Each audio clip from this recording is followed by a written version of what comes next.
Salutations, respected viewers. This is George from Ireland. So here I am outside Ian Fleming's house in London on Ebury Street. It's in a very chic area called Chelsea. So Ian Fleming, who he?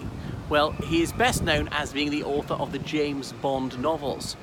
He was born in 1908. His father was a very well-to-do banker. I can't remember which bank he was in. It was one that was the British Chinese bank, one of those ones.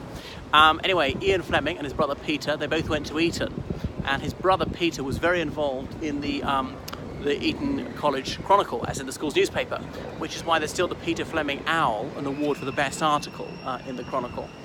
Ian Fleming, he then sat the exams for the Foreign Office, as in to be a diplomat, but he narrowly failed them. He was quite gifted at languages. In the Second World War, he was in naval intelligence, which is why his most famous character, James Bond, is Commander Bond, who's also in the Royal Navy. So after the war, Ian Fleming became a full-time writer. He was married, he was quite a womanizer. He was a heavy drinker, just like the character he created, which is somewhat based on himself.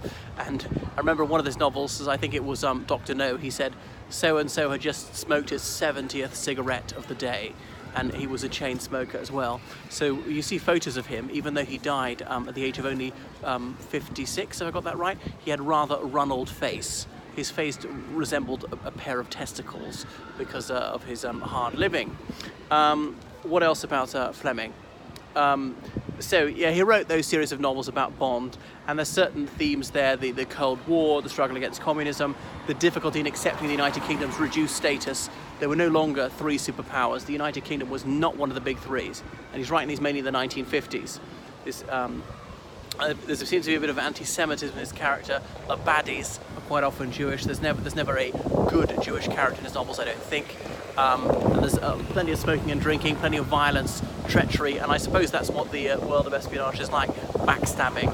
And they just signed a film deal, and Dr. No had just come out before he died. He had a heart attack, the ambulance was summoned, he apologised to the ambulance crew for bothering them on the way to the hospital and died en route. He'd also written to the Department of Health saying what was the sort of healthy amount of alcohol to drink. I'm surprised he seemed to care about it even that much. So what about Ian Fleming? Yeah, the novels, well, the films are somewhat faithful to them, depends which one, but there's a darkness and a cruelty to the novels which doesn't all come out in the film.